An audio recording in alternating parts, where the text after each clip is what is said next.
I'm Amy. They told me it's just a reunion. But then I found out my sister's $80,000 party was paid for, with my trust fund. Not a mistake, not a misunderstanding, a choice. They left me off the guest list. They said I was too sensitive. They said Celine deserved it more. But what hurt more than being left out was realizing I was never really in. You ever felt like the one holding a family together, only to find out they were cutting you loose the whole time? Because that's what happened to me. I was stirring a pot of risotto in my small Seattle kitchen when the text came through. My phone buzzed once on the counter. Just one buzz. Like it didn't carry weight. Like it wasn't going to gut me. Kind. Hey, just a heads up. Guest list is tight. Hope you understand. I read it 3 times. I was standing there with a wooden spoon in my hand, steam fogging up my glasses, and I felt the floor shift under me. My brother. My only brother. His welcome back party. I wasn't invited. At first, I thought maybe he was joking. Kain had a dry sense of humor, Zure, but this felt cold, final. Not even a sorry, not even a next time. Just hope you understand. The kind of text you send to someone you don't expect to be hurt. I put the spoon down, turned off the stove. I stared at that message like it might morph into something else if I waited long enough. Maybe he'd follow up. Maybe this was a mistake. It wasn't. I opened our chat history. Years of me cheering him on through boot camp. Me sending care packages. Me staying up late on patchy FaceTime calls from overseas, while he cried quietly and told me he wasn't sure he could handle another month. And now I was just off the list? I tapped call before I could overthink it. Not to him. To Dad. He picked up on the second ring. Hey, kiddo. What's going on? Kain texted me, I said, voice tight. I'm not invited to the party? There was a pause. Not long. Just enough to let me know he'd already rehearsed the answer. Oh, Amy, he sighed. Don't make this a thing, okay? It's just a reunion. Just a reunion. That phrase made something inside me curl. I'm his sister, I said. How does that not qualify for a guest spot? It's Celine's planning it, Dad replied, brushing me off like lint. She's been working hard, but space. You know how it goes. Celine's planning it, I repeated, and somehow I didn't make the cut. You know how tight things are. She had to prioritize. Priorität what? I said, trying to stay calm. The guy I sent Amazon gift cards to when he couldn't afford snacks in Kuwait is suddenly too important to include me?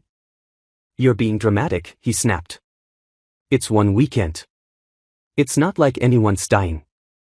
I felt heat rush to my cheeks. Number just a sibling being erased. That's all. Amy, he said sharply, like I was being unreasonable. Please don't turn this into one of your things. Celine just got back. Let's keep this positive. Yeah, I muttered, positive for everyone but me. He didn't respond. I could hear him breathing on the line, heavy, frustrated, like I was the difficult one. I gotta go, he finally said. We're doing a final walkthrough at the venue. Click. I stood there, phone still against my ear, even though the call was dead. I could still hear him in my head though. Don't make this a thing. It's just a reunion. That's when it hit me. This wasn't the first time. This wasn't new.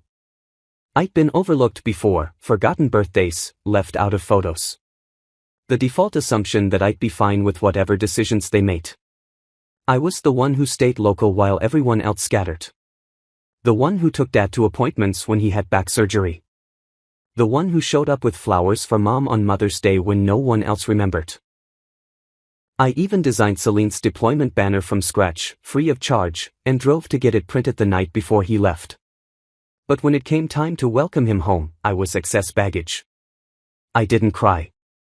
I didn't scream. I just sat down on the edge of my bed and stared at the wall, that numb silence spreading in my chest. Then I did something I hadn't done in years. I opened my laptop, went to a travel site, and typed in one word, escape. Flights out of Seattle popped up, Hawaii, too humid, Miami, too crowded. Then I saw it, Colorado, Breckenridge, snow-covered cabins, mountains like watercolor paintings, fireplaces crackling in silence. I didn't even blink. I booked it, first-class flight, slopeside cabin, ski lessons, all of it. If I wasn't good enough to be on the guest list, then I was damn sure going to be somewhere better. I closed the laptop, feeling the tightness in my chest loosen just a bit. I didn't need their stage. I built my own. I opened the flight booking page, but it wasn't just about skipping a party anymore. It was about reclaiming something I hadn't realized I'd let them chip away at for years, my worth. By the time I went to bed that night, the reservation was confirmed, and my suitcase was halfway packed. I hadn't even told anyone I wasn't going. I figured they'd notice eventually, or maybe they wouldn't. That thought stung more than I expected. The next morning, I woke up early, not from an alarm, but from that uneasy pulse under the skin, like my body knew something was off. I reached for my phone, half dreading what I'd see, and there it was. A message from my mom, Delora. Sweetheart, I know you're upset. I'll make sure Celine saves you a slice of cake. That one sentence sat on my screen like a paper cut to the heart. Short, soft, and somehow sharper than anything Dad said. I stared at it, waiting for something more. Acknowledgement? Regret? But no, just a cake slice, as if a sliver of sugar could patch the hole in my chest. I didn't respond. That had always been her way, keep things light, pretty, manageable. Don't stir the pot, Amy, she used to say. Don't ruin the moment. She never wanted conflict, just harmony, even if it was fake. Especially if it was fake. I tossed on a hoodie and headed down the street to Brew Haven, the local cafe where I usually worked on design drafts. The cold morning air bit at my cheeks, and the wind carried a faint metallic scent, like rain had passed through steel. I wasn't hungry, but I ordered a black coffee anyway, something hot to wrap my hands around. I took a window seat, hoping for quiet, but quiet wasn't what I got. 2 tables away, I heard a voice I knew all too well. Bria, my cousin, loud, always half-performing. Her laugh was sharp, almost practiced. I'm telling you, Drex, this party is insane, she said. Celine went all out, 80 Grand, easy. I stopped mid-sip, my fingers tightened around the cup. Wait, Drex said, how'd she even afford that? Her job doesn't cover that kind of spending. Bria chuckled. I heard, don't quote me, but I heard she used someone's trust fund, one of the family accounts. Guess she figured they'd never notice. My pulse roared in my ears. They couldn't be talking about me, that couldn't be what she meant. But it made too much sense. I stood up too fast, my coffee sloshed, but I didn't care. My legs felt heavy as I walked out of the cafe, the bell over the door jangling like a warning bell in my chest. As I made my way home, the pieces started to click, slow, bitter clicks. I remembered Grandpa's voice when I was 12, telling me, this is for your future, kiddo, college, maybe a down payment one day. Don't let anyone touch it, and my parents agreeing, promising it was safe, unverwacht, mine. I never touched it, not even when I was laid off 2 years ago and struggling to pay rent. I toughed it out, freelance gig after freelance gig, because I believed them. Now I wasn't so sure. Back in my apartment, I threw off my coat and opened my laptop. My hands were trembling as I logged into my bank account tied to the trust. Everything looked normal on the surface, no big deductions, no red flags. But I clicked into the access logs, and something strange popped up. A login from a Portland IP address, 3 weeks ago. That was when Celine started planning the party. That was when Dad started acting cagey on the phone. My chest tightened, a different kind of ache than before, something deeper. Not just rejection, violation. I closed my eyes and took a breath, but it didn't help. If they took from me, if they used what was mine, and didn't even have the decency to include me in the celebration, I opened my notes app. Began writing down the date of the login, the IP, the time. Then I whispered, barely audible even to myself, if they touched it, I swear. I didn't need more confirmation, but I was about to get it anyway. Still seated at my desk, I heard the familiar chime of a new email.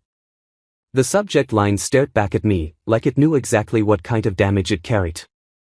Authorized withdrawal alert. I hesitated for a second, just one, and then clicked. There it was, plain as day. A transaction processed under Morten Faulkner's name, $80,000.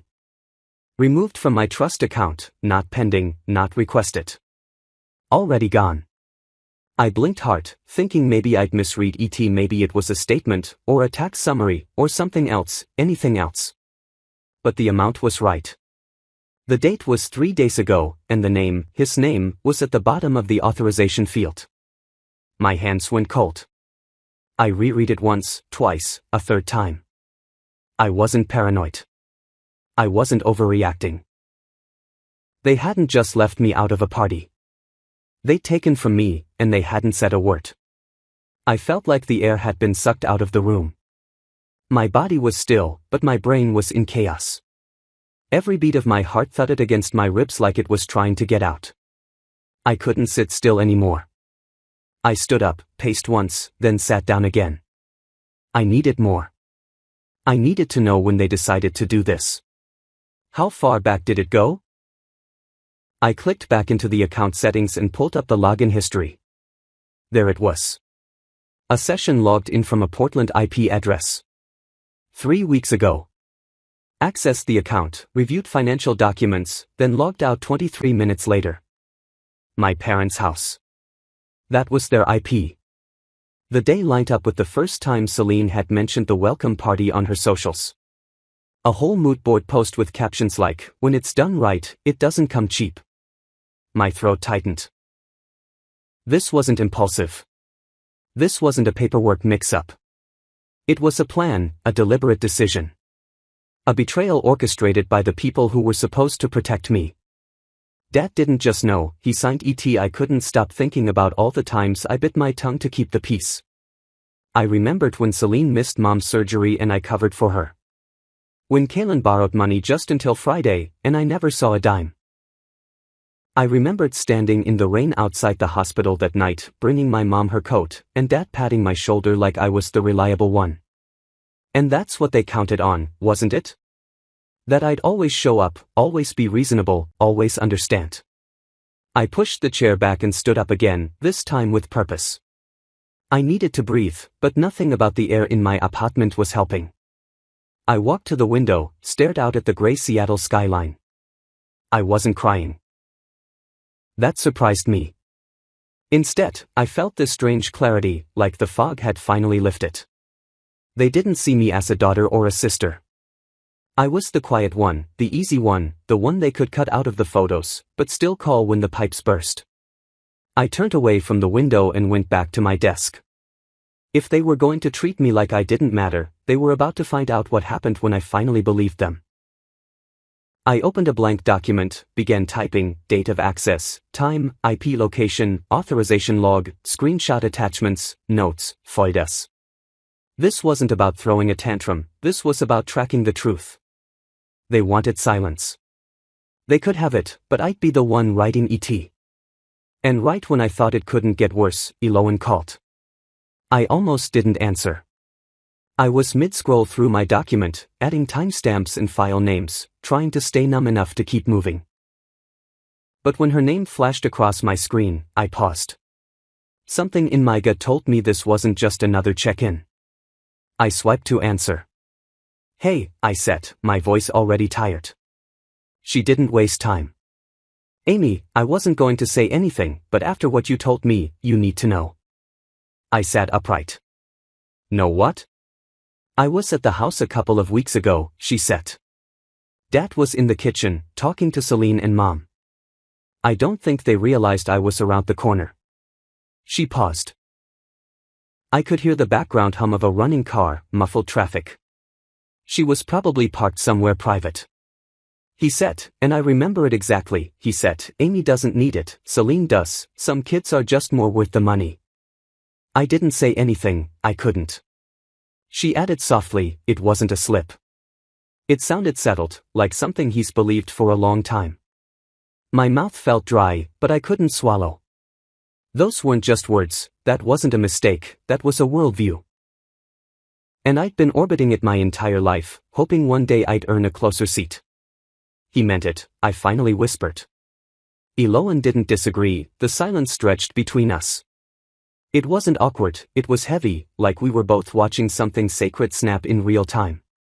She cleared her throat, and it's a mess over here, Celine's freaking out. One of the caterers bailed, the decor vendor is an hour late, and Morton's been barking at everyone. Apparently, Celine changed the menu last minute and forgot to confirm. Now no one knows what's going on. I leaned back against the couch, eyes closed.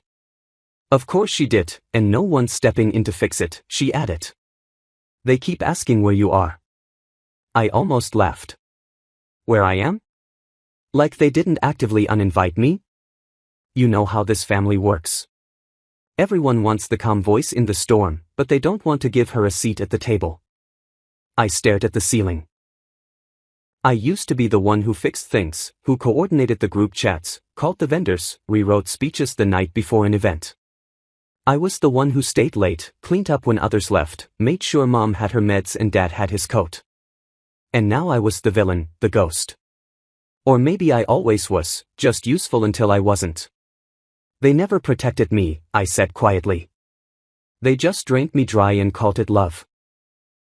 There was no fight left in my tone, just a kind of tired certainty I'd never known before. They don't even realize what they lost, I added. No, Eloan said, but they're about to. We ended the call shortly after. She sounded uneasy, caught in the crossfire, but I knew her well enough to recognize her loyalty. She wouldn't say more than she had to, but she'd say what mattered. The room was silent again, but it felt different now, like the kind of quiet that comes right before the storm breaks. I stood up and looked out the window. The city moved below me, indifferent, fast, alive. I wasn't crying, I wasn't shaking. They weren't losing me, they already had. I closed my eyes, inhaled deeply, and exhaled the last thread of guilt I'd been carrying. I didn't want revenge, but the truth deserved a voice. And it was about to get one. So when Dad called again, blaming me for the chaos, I was ready. The phone buzzed on the table, his name lighting up the screen, like it always did when something needed cleaning up. I let it ring once, twice, then picked up. Hello? His voice was clipped, already frayed at the edges. If you had just come, maybe Celine wouldn't be falling apart right now. I didn't answer, not yet. I wanted him to sit in that silence for a moment. He kept going, filling the void the way he always did when he was cornered. She's overwhelmed, Amy. The caterers are late, the sound system's a mess, and your mother is trying to keep things from spiraling. You know how Celine gets. Maybe if you had been there. Stop, I said finally. He went quiet. You're blaming me for the mess you all made. He sighed, that long theatrical sigh that said, here we go again. This is a family, Amy. Then stop acting like I'm not in ET. That shut him up. I almost hoped he'd yell, because then at least we'd be speaking the same language. But instead, he exhaled and offered his favorite line. The one he pulled out when he wanted to guilt me into folding. We all make sacrifices. Yours just look different. I didn't have the energy to decode that, not today. You made a decision without me. You used my trust. You cut me out. Don't expect me to be your solution now. I didn't know it would matter this much to you, he muttered.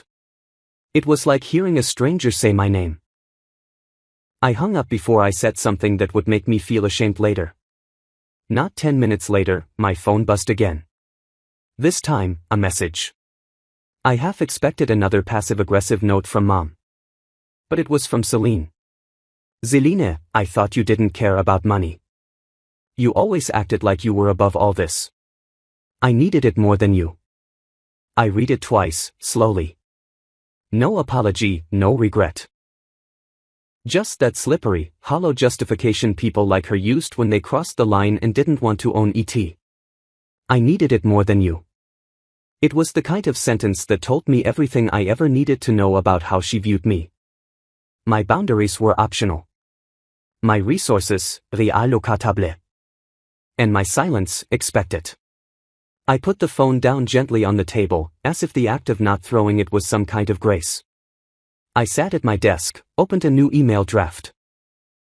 But halfway through typing, to whom it may concern, I stopped.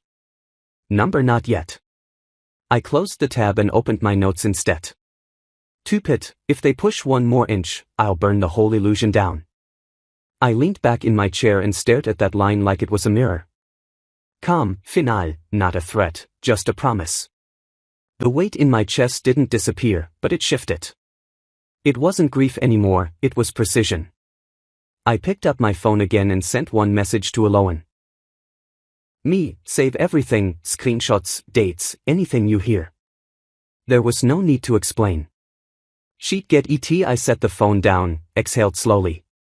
Not revenge, just readiness. And the moment I hit block on all their numbers, something in me unlocked. The silence that followed wasn't eerie. It was clean, sharp even, like walking out of a room full of shouting and realizing you'd forgotten what your own thoughts sounded like. I opened my messages one last time. Dad, Celine, Mom, even Bria. One by one, I pressed and held, hovered over the little option that used to feel too final. Block, block, block. No more, be the bigger person. No more, just come for the cake. No more guilt wrapped in tradition and passive-aggressive pleasantries. It wasn't a tantrum. It was an act of preservation. I stood up, stretched my spine and took a deep breath. The air in my apartment didn't feel heavy anymore. It felt still, like I could finally breathe all the way in. I booked a last-minute flight, one way to Colorado. The idea had lived quietly in the back of my mind all week, but now it had form. It wasn't an escape. It was a redirection. If they wouldn't make space for me, I'd make my own somewhere higher, colder, quieter. Packing took less time than I expected. I didn't bring much, just the essentials, my favorite sweater, sketch pad, a worn paperback I never finished. I deleted every voicemail from my dad, even the old ones I'd kept just in case. The cab ride to SeaTac was uneventful. For once, I didn't check my phone. There was no one left to wait for. As the plane lifted off the tarmac and pierced the cloud line, I caught my reflection in the window. I was smiling. It wasn't big, but it was real. Landing in Colorado, the air greeted me like a slap and a kiss. Brisk, clean, unapologetic. I liked that about it. At the lodge bar that evening, I took a seat near the fireplace with a hot cider and let the heat from the flames work its way through me.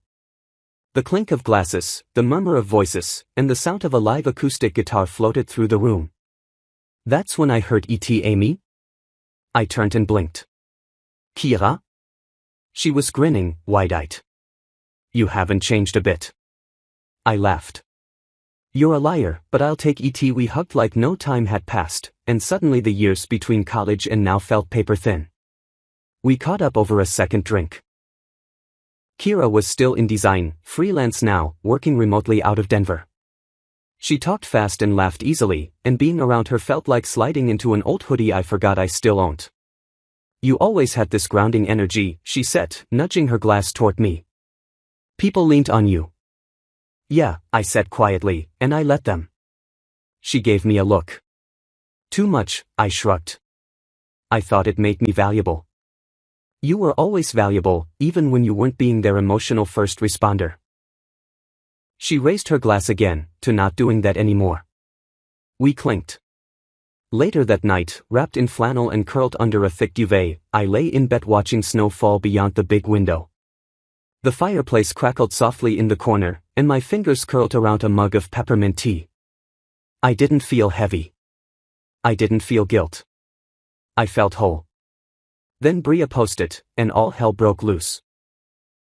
I woke up to my phone buzzing like a fire alarm, screen flooded with DMs, people I hadn't spoken to in years suddenly flooding my inbox. Are you okay? Heard you were dealing with something? Your mom said you've been going through a rough patch. Rough patch? I sat up slowly, blinking against the morning light filtering through the mountain window, heart already pounding. And then I saw E.T. Bria's post. No name, no direct tags. Just a smug caption attached to a group photo from the party. Some people let jealousy poison their own bloodlines.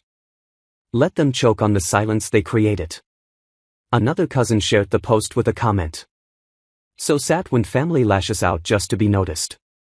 Hope they get the help they need. A third, a friend of Celine's I think, retweeted it with a blunt take. Not everyone deserves a seat at the table, especially not the ones who set it on fire. They were talking about me. They didn't even bother to hide E.T.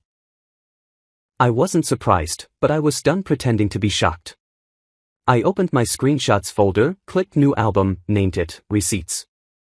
One by one, I saved everything. Every caption, every comment. I forwarded it all to Aloan. Me, save this, we might need E.T. Then I opened Instagram, took a breath, and posted a photo from my cabin window. The mountains stretching white and unapologetic under a silver sky. The caption was simple, peace isn't given. Sometimes you earn it by walking away from people who'd rather ruin you than apologize. No tags, no names, but anyone who needed to see it would know. The post started picking up likes within minutes. Old co-workers commented, "You've always carried yourself with grace."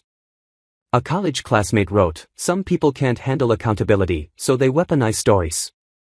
Even Uncle Mike chimed in, "Truth has a funny way of climbing out, who? Proud of you, Kit." I didn't feel triumphant, I felt accurate. It wasn't about revenge. It was about reclaiming the narrative they tried to twist. They painted me as bitter, unstable, selfish, because it was easier than facing what they'd done. But now, the silence they depended on, I'd set it on fire. That afternoon, I was sipping tea in the lodge lounge when Aloan texted again. "Eloven, Mom just messaged me. Celine's spiraling, Dad's furious. They're saying you ruined the party." I stared at the message for a long second. Me, they're about to find out what ruined really looks like.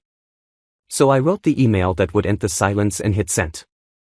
It wasn't dramatic, no fire in the fingertips, no music swelling in the background, just a quiet click and the sound of my own breath, steady and calm for the first time in days. The message was addressed to the Trust's legal counsel with every extended family member CC'd, a full list, no cherry-picking, subject, unauthorized withdrawal from personal trust, request for legal review.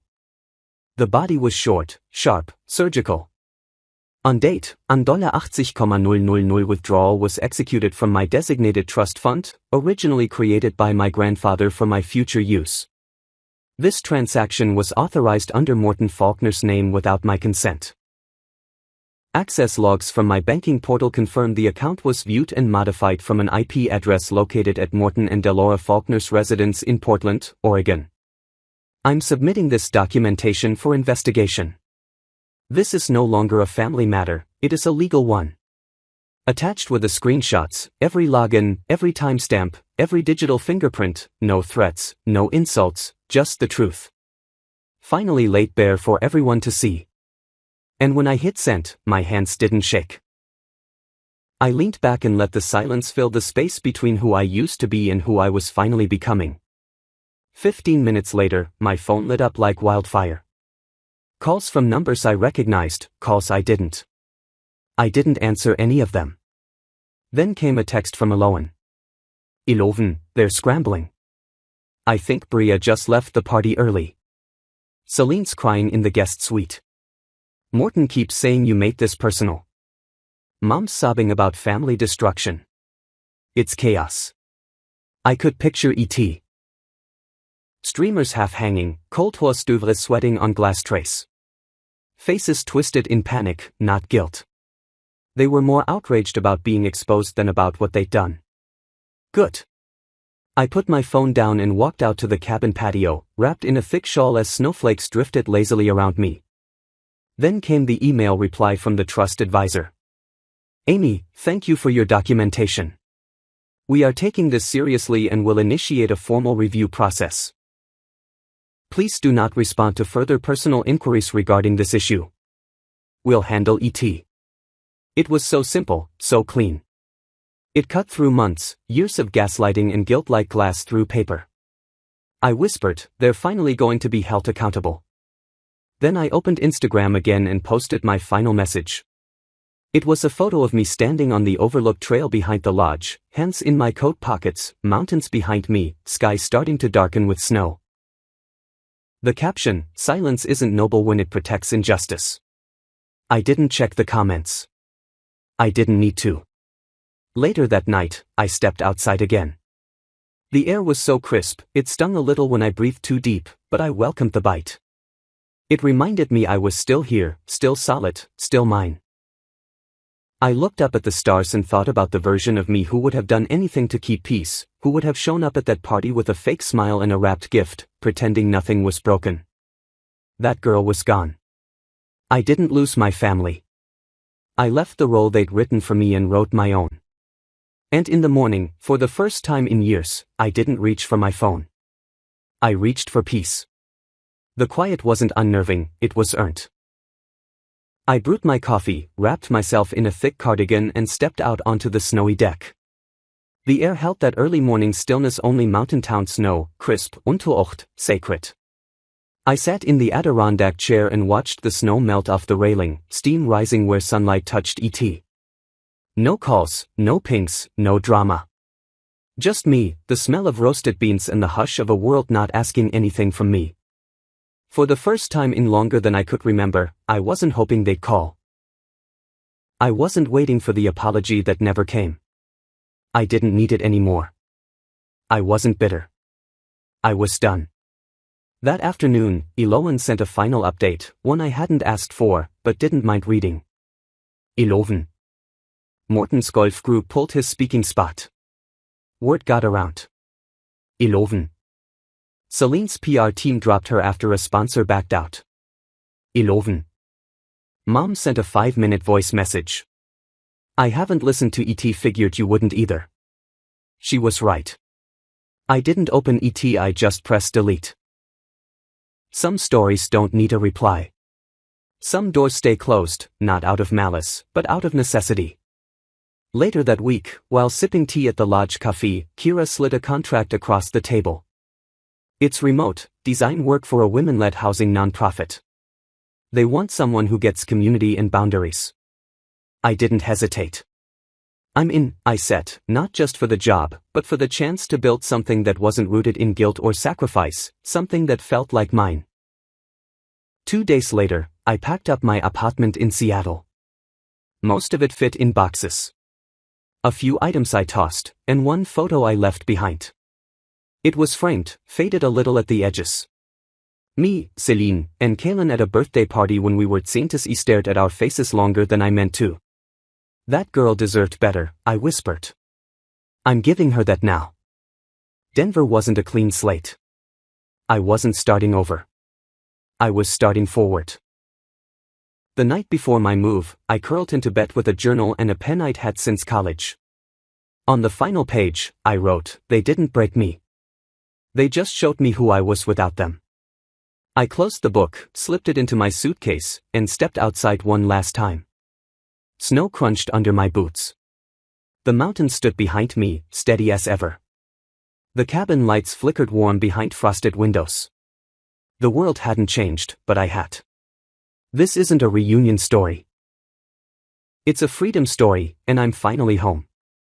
You know, if you told me a year ago that I'd walk away from my own family, not in anger, but in clarity, I would have laughed and poured another cup of coffee, thinking I'd always be the one to fix things. But here's what I've learned. Silence doesn't make you noble. Self-sacrifice isn't love when it's demanded. And forgiveness doesn't mean handing people a shovel while they dig your worth into the ground. I didn't burn a bridge. I just stopped handing out bricks to people who never planned to build with me. So if you're watching this, and you've ever felt like the one holding it all together while no one helped you, I see you. You're not selfish for choosing peace. You're not dramatic for asking to be treated fairly. You're not wrong for finally saying, enough. Maybe this isn't just my story. Maybe it's yours too. So let me ask you, have you ever had to choose peace over family? Have you ever walked away not because you wanted to, but because you finally had to? Let me know in the comments. Type 1 if this hit home, or drop the state or country you're watching from. I'd love to see how far this story is reaching. And hey, if you didn't like the video, that's okay too. Tell me why. I'm here for real stories, real conversations. If this video resonated with you, inspired you, or made you feel less alone, subscribe to the channel. There are more stories coming, more truth, more heart, and more reminders that sometimes walking away is the bravest step toward home. Thanks for being here. See you in the next one.